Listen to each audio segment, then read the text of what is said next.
जय गोदरीवाला। हैदराबाद सिंध के सुप्रसिद्ध भजन कीर्तनकार फ़कीर डोडोमल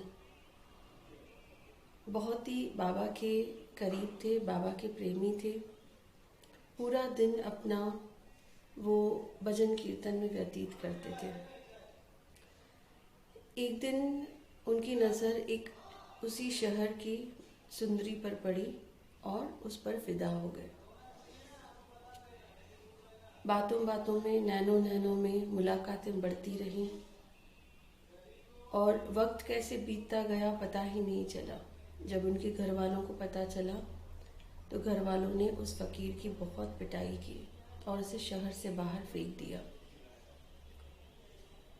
अब उसके दिलो दिमाग में युद्ध चल रही थी और वो मेंटली इम्बैलेंस हो गया। उसे गिद्दूमल हॉस्पिटल हैदराबाद सिंध में भर्ती किया गया। वहाँ पर उसका कई डॉक्टर वैद्य ने आकर इलाज किया पर कुछ रिजल्ट नहीं आया। उसे एक खतरनाक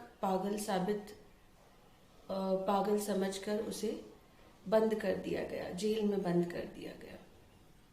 ऐसे कोठी में बंद कर दिया गया जो जेल के जैसी थी। इस फकीर की जो आवाज़ थी वो बंद हो गई थी। उसने उस दिन से ही मौन व्रत रख लिया था। काफ़ी उसे धक्का पहुंचा था, काफ़ी उसे हर्ट हुआ था।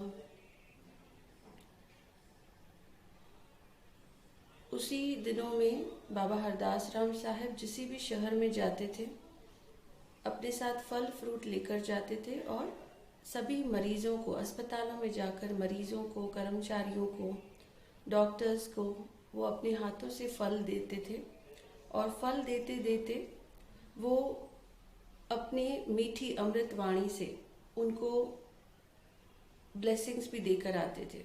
बाबा की अमृत वाणी सुनकर सभी लोग बहुत खुश होते थे, बाबा को पूछते थे और बाबा के आने का इंतज़ार करते थे।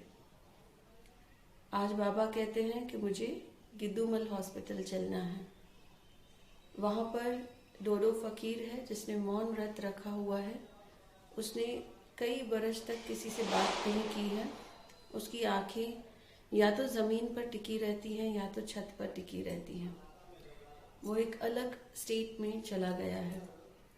बाबा हरदास राम साहब फल वितरित करते करते उस डोडो फ़कीर तक आकर पहुँचते हैं। उस डोडो फ़कीर के साथ जैसे ही बाबा के नैन मिलते हैं, दोनों एक दूसरे को देखते हैं। जो चुपचाप गुमसुम बैठा था डोडो फ़कीर अब बाबा को उठकर खड़ा हो जाता है और कई वर्ष के बाद अपना मुख खोलता है और बाबा से बात करता है। बाबा को कहता है, बाबा तुम आ गए, मैं आपका ही इंतज़ार कर रहा था। मेरी आत्मा आपके दर्शन के लिए ही रुकी थी। आपका जब तक दर्शन नहीं होता है तब तक मेरी आत्मा को मुक्ति नहीं मिल सकती है। मैं आपके दर्शन की राह देख रहा था। बाबा मुझे एक बार आपके चरण छूने हैं। बाबा के साथ जो सेवादारी था वो इस फ़कीर को देख रहा है, इसके मैले कपड़ों को देख रहा है, इसकी बड़ी हुई दाढ़ी को देख रहा है। पहले तो उसने बिल्कुल पहचाना ही नहीं ये कौन है और बाद में उसने पहचाना कि ये डोडो फ़कीर है। बाबा तो एक ही नज़र में बस उससे नज़र मिलाई और बाबा उसे पहचान लिए थे। वहाँ पे सब कर्मचारी आ गए। उन्होंने पहली बार इस डोडो फ़कीर की आवाज़ सुनी थी। सभी कर्मचारी बाबा को बोलते हैं कि बाबा ये जो पागल लोग होते हैं ये अलग अलग टोटके इस्तेमाल करते हैं, इसको ज़रूर भागना होगा, इसीलिए आपको ये सब कह रहा है। पर बाबा तो समझ गए थे, उसकी आत्मा की पुकार बाबा ने सुन ली थी। बाबा जानते थे कि इसने जो भी गुनाह किए हैं उसका प्रायश्चित भी किया है और आज उसके गुनाहों का प्रायश्चित का आखिरी दिन है, इसीलिए बाबा उसे दर्शन देने आए थे। बाबा हरदास राम साहब फिर से एक बार कहते हैं कर्मचारी को कि आप इसका दरवाज़ा खोलो, इसके रूम का दरवाज़ा खोलो और इसे मेरी तरफ आने दो। कर्मचारी कहते हैं, नहीं बाबा, आप इसे छोड़ दीजिए, इसके कपड़े मैले हैं, इसकी दाढ़ी बड़ी हुई है, इसके शरीर में से दुर्गंध आ रही है, आप चलकर दूसरे प्रेमियों को फल वितरित कीजिए। बाबा कहते हैं, नहीं, हमें इससे मिलना है। रूप न रेख न रंग किछ, त्रिगुण ते प्रभु बिन, तिसे बुझाए नानिका जिस होए सुप्रसिद्ध।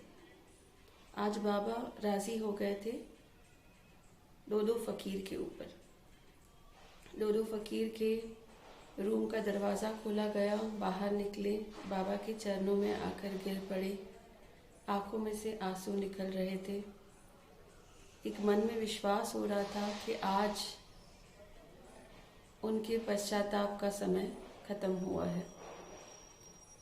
बाबा ने उन्हें उठाकर अपने गले से लगाया और बाबा ने जैसे ही उसे गले से लगाया, सबको एक उम्मीद की किरण नजर आई कि अब शायद इसका पागलपन ठीक हो जाएगा।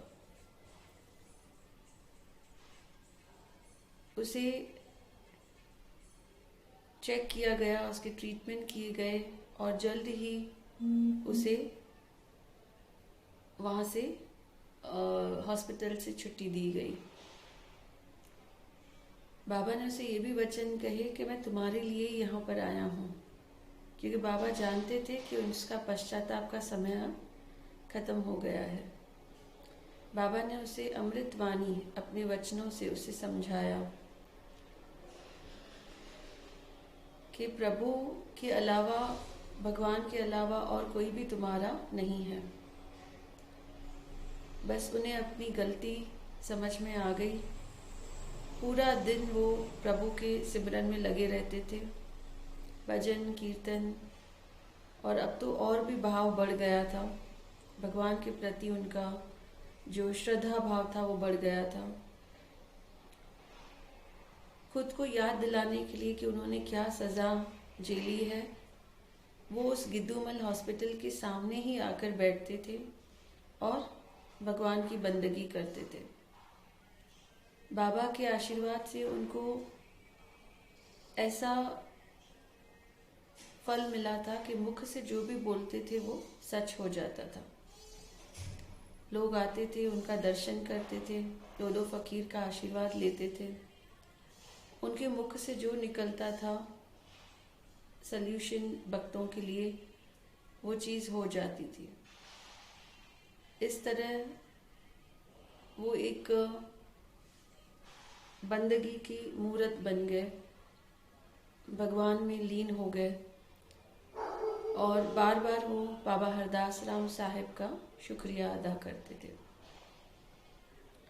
बाबा गोदरी वाले का शुक्रिया अदा करते थे। वहीं पर उन्होंने एक दिन अपने प्राण छोड़े और आज भी उस गिद्दूमल हॉस्पिटल के सामने उनका मकबरा है। लोग आज भी वहाँ पर दर्शन लेने जाते हैं और उनकी मनोकामनाएं पूर्ण होती हैं। सो इस तरह बाबा हरदास राम साहिब जो भूल जाते हैं, भटक जाते हैं, उनको बाबा सही राह पर लेकर आते हैं। और बाबा को पता है कि कौन दिल से पश्चाताप कर रहा है और कौन दिल से अपने गुनाहों की माफ़ी मांग रहा है। तो बाबा हरदास राम साहिब इस प्रकार उन्हें बख्शते हैं, उनके ऊपर दया करते हैं। साध की महिमा वेद न जाने, जेता सुने तेता बखियाने। साध की उपमा त्रिगुण ते दूर, साध की उपमा सही भरपूर। साध की शोभा का नहीं अंत, साध की शोभा सदा बेअंत। साध की शोभा ऊंचते ऊंची, साध की शोभा मूंचते मूंची।